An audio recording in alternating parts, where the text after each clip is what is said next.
Okay, this is a tutorial using the ice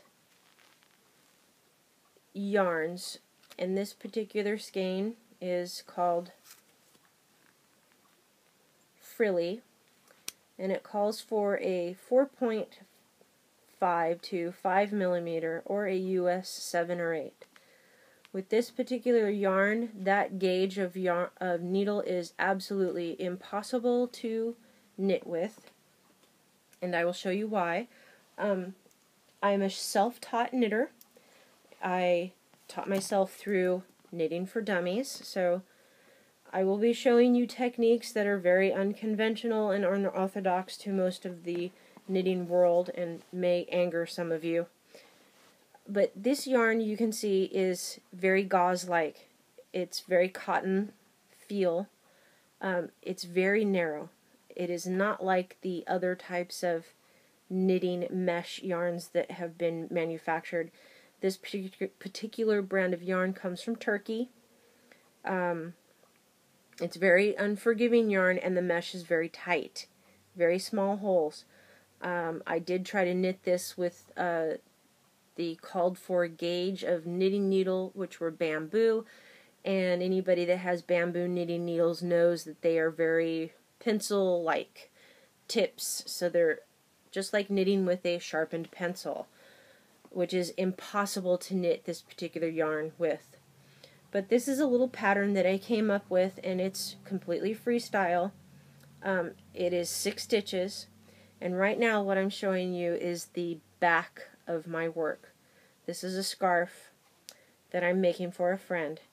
You see, this is a lighter colored purple in the back, and when I turn it around to the front, you see that the purple is darker, and you can see the variant right there.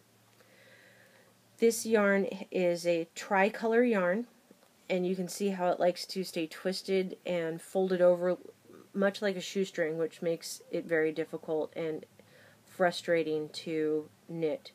But this yarn, hopefully you can see the color well, is dark, medium, and light purple.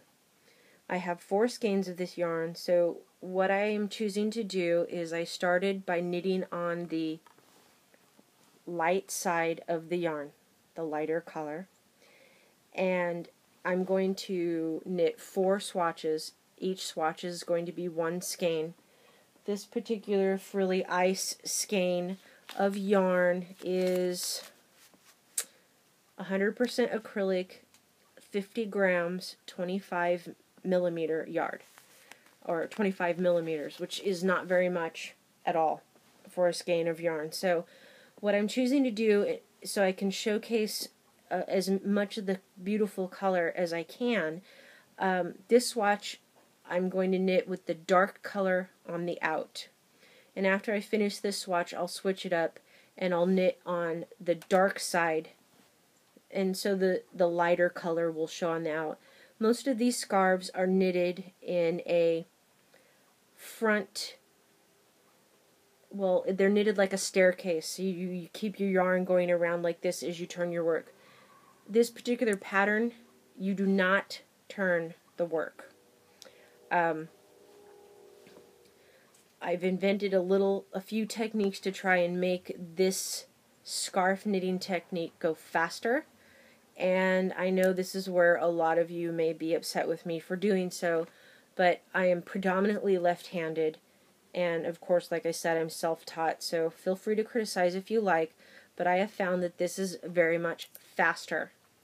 So I'm going to try and do this backwards for you. But what I do with this particular pattern is I pick up the knitting in the front. So you can see that my needle is in front of the needle where the work is. And I hold my yarn in my index finger and thumb, usually, when I'm holding the work in front of me and I'm looking down at it, but my iPad's pretty unforgiving for recording, so we're going to try to do this.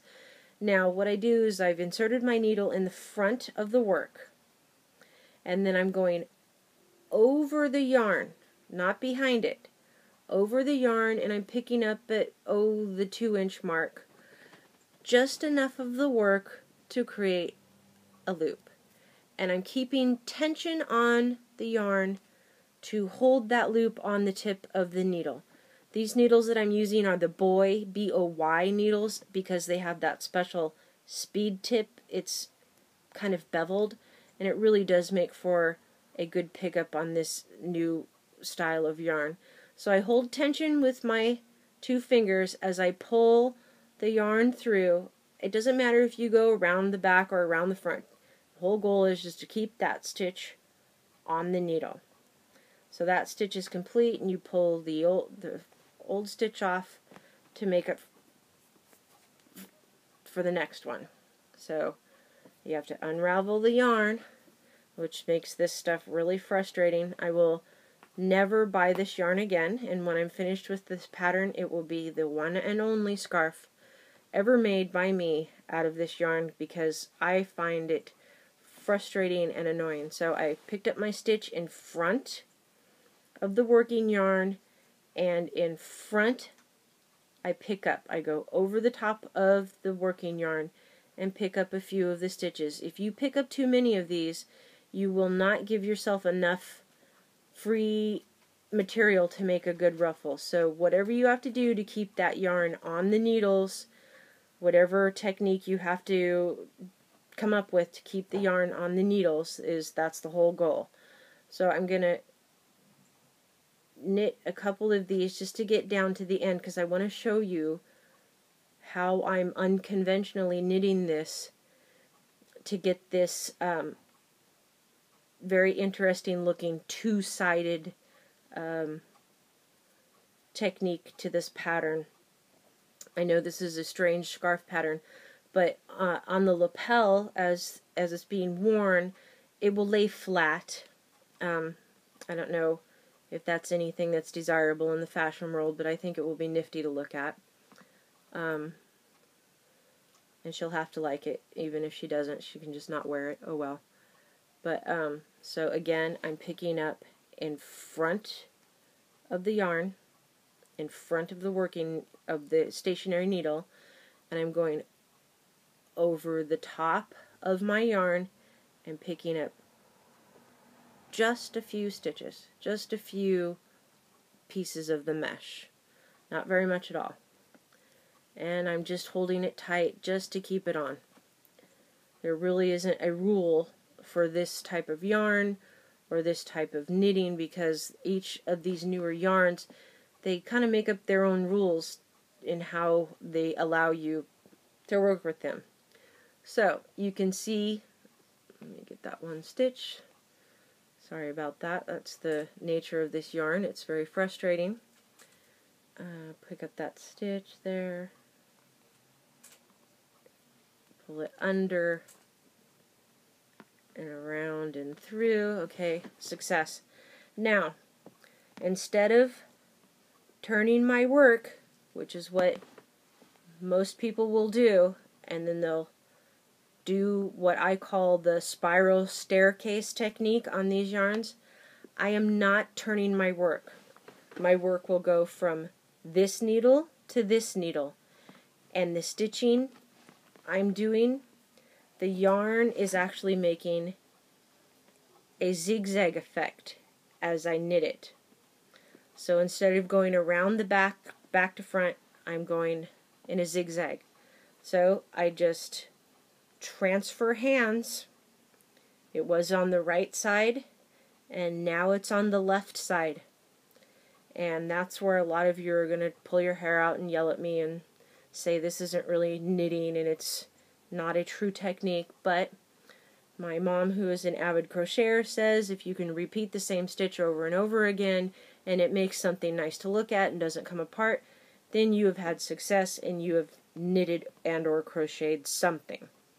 So again, just like the right side I showed you, you pick up the yarn in front of the working yarn, and this time, as the same as on the right side, push your needle through and pick up around the 2-inch mark. You can pick up as many as you like. I don't even know how long this swatch is going to be. This is just a, oh well, let's try to knit it and see what happens pattern.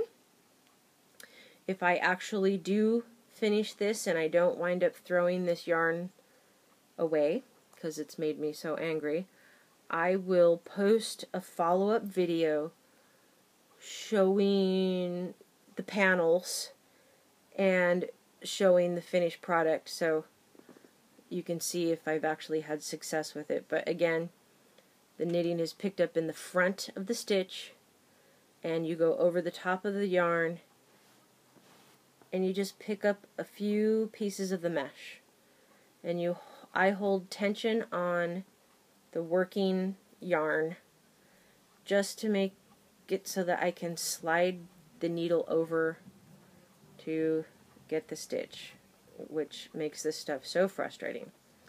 But it's beautiful, and it reminds me of this color particularly reminds me of a sea urchin. I did find this yarn on eBay. So again, we just repeat the pattern,